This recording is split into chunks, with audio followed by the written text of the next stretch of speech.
Courage is not the absence of fear, but the triumph over it. The brave man is not he who does not feel afraid, but he who conquers that fear. That's a lovely little quote there from Nelson Mandela. Figured I'd give you guys something inspiring to start off with. Hello, everybody. My name is Tyler from Tyler's Guide to Fulfillment. And today's topic is how to overcome emotional detachment. You might be somebody who's struggling to bridge the emotional gap with the people around you, and the truth is, you aren't alone. This truly seems like it's starting to become an emotional crisis in today's society. Either we feel too much or we feel too little, and we're struggling to find the middle ground. With the current modern philosophy of rugged individualism and selfishness, it really makes the middle ground a tough place to obtain for two individuals in a relationship. This is resulting to just detrimental effects in the dating scene and more backup plans and unfaithfulness than ever. While the truth does hurt here, there is potential to hurt us much more in the long run, and that thing is emotional detachment. So I'm not a dating advice blog, that's not my specialty, but I do believe that relationships and emotions are a very crucial and integral part of fulfillment and living a good life. So I have personal experience with this. For the longest time, I couldn't really feel feelings, whether I was in a remote romantic relationship or a friendship.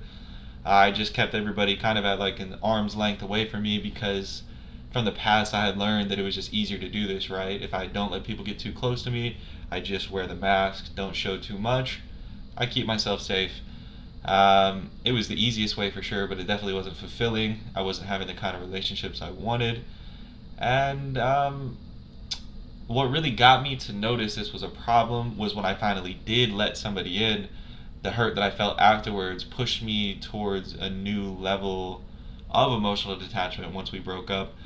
And it really made me actually reflect on my emotional detachment and my distance from people and realize, okay, this is a problem. Um, it made me reflect on some of the things that I had felt like, okay, now I finally know what it's like to hurt somebody. Now I finally know what some of my problems have been. So how can I start to work on this? I knew I wasn't ready to let my guard down, and the key thing is that in a relationship we have to be willing to be vulnerable. We have to be willing to trust. We have to be willing to be betrayed. These are all things we have to be willing to put on the table because it's not just us here. It's also the authenticity of the other person that we're sharing our lives with, right? So it would technically be selfish for us to keep the distance and never show them our true selves and everything, because then they're essentially in love with not the real thing, right? So in this article I will be sharing with you, well, video. If you want to watch the article, read the article. It's on my website, Tyler's Guide to Fulfillment. But today we're going to be talking about how to overcome this emotional detachment. To begin with, emotional detachment is defined by psychologists as a person who has difficulty turning their emotions and connecting with others on an emotional level. And this can be caused by numerous things, whether it's mental health, past experiences, attachment style, medications, and sometimes by choice.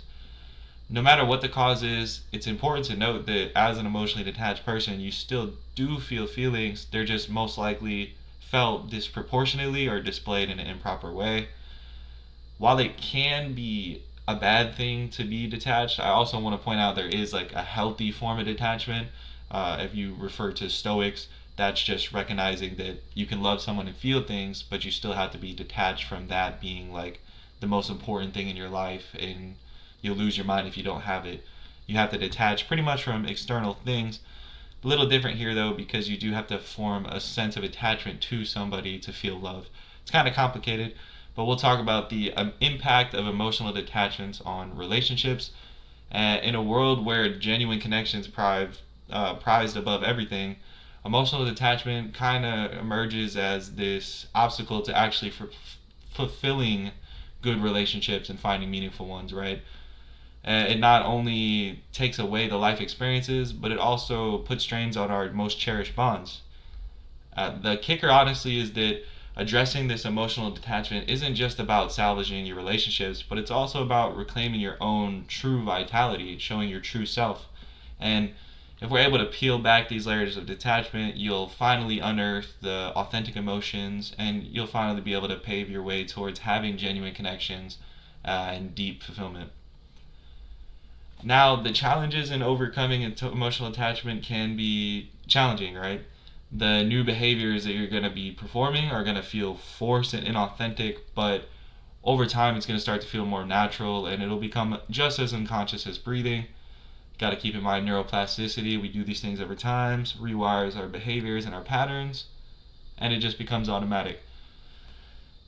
I got 5 strategies that I'm going to recommend to y'all today as far as improving upon your emotional detachment. And to start with, we're going to be talking about self awareness. So the journey begins internally. To be able to connect with somebody else, we have to understand our own internal states and be able to display that and manage it properly.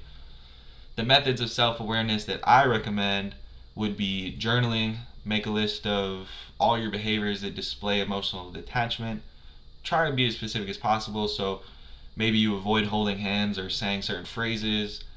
Try and pay attention to who they happen with and why you think this happens, right? Like, why do you act this way? Did you have a previous relationship or problems with your parents, something like that, fear of abandonment?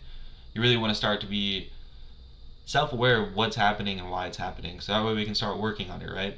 And that's what leads into mindfulness. We really want to cultivate a sense of mindfulness so that way in the moment we can catch ourselves noticing, oh, I did that behavior again. Maybe I can try and change it. Or even before it happens, you can think, oh, I'm feeling like not doing this, but I should, because that's how you form a relationship. It can get complicated, I know, but mindfulness is just really good so you can start being self-aware, and that's what we really need to work on our emotional detachment. The second thing that I would recommend is learning from others. I have a great quote here from Otto von Bismarck, which is, only a fool learns from his own mistakes. The wise man learns from the mistakes of others. Even after we develop this self-awareness, there's going to be a lot to learn. Many people have already gone through these challenges that you're facing, and that's why their knowledge can really help elevate your progress through this. Uh, some of the things that really helped me was lessons of relatability from other people. I was able to see like, oh, okay, I'm not alone. Other people have been through this. They addressed it. There was ways to get through it. And for me, that came from a specific self-improvement YouTuber that I watch. He really talked about a lot of things that I felt and I resonated with. And through hearing him, it finally made me realize, okay, I gotta start working on some things, right? And it doesn't have to be a self improvement YouTuber. A couple other things I would recommend would be books, lots of perspective there, podcasts, and even friends and family. Just have a conversation with an elder in your family.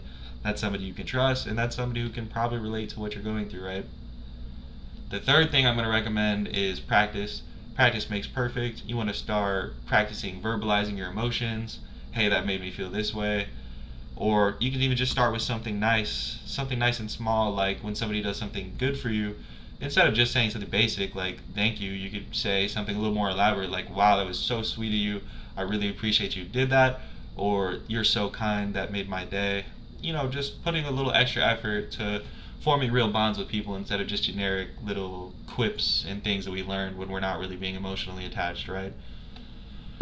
There's 2 ways that you can work on this, really easy, and I would say you can practice through obviously being self-aware and doing what I just said with the extra words, but you can also do gratitude text, which is sending a message of gratitude to a loved one or a friend.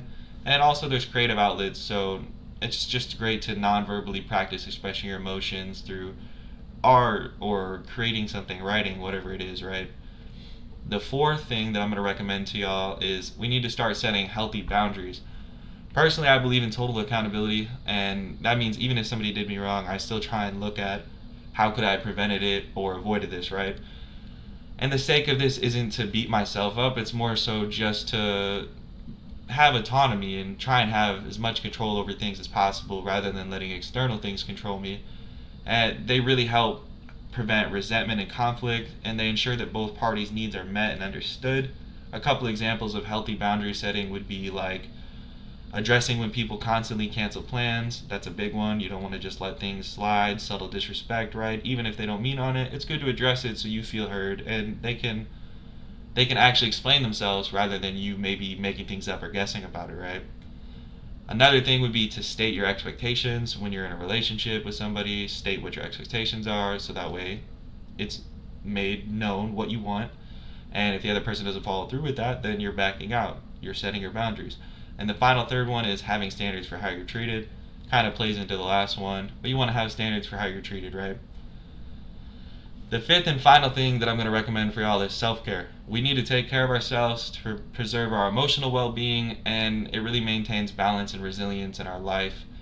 We can really improve our mental health and emotional health just by putting a little extra work on ourselves, and this blends into helping other people, because if we're taking care of ourselves, we're able to take care of other people and be there for them, right? Rather than just worrying about, oh, like I'm all messed up. A couple practical self-care things that I would recommend would be regular exercise, mindfulness, relaxation techniques, and spending time in nature. You do these couple of things, you help keep your mind right. It's much, much easier to form healthy attachments and have the energy for relationships with people. So, navigating emotional detachment requires all the things I've mentioned: introspection, courage, and a willingness to embrace your vulnerabilities. Hopefully, the information that I provided you with today has provided you with the knowledge that you need to start working on this. Maybe you didn't know you were someone who is emotionally detached, or maybe you've been working on it and needed a little extra advice. I hope that the practical things I shared with you are things that you're thinking about implementing, and I wish you the best of luck on your journey towards becoming healthily attached and having good relationships with people. I appreciate you stopping in today and checking out the content. As always, make sure you share your thoughts with me in the comment section below. Press that subscribe button if you haven't yet, and also be sure to check out the blog if you like reading. I write about the exact same things that I talk about on here, and reading's good for your brain. Anyways, I'll see y'all in the next one. Take care, everybody.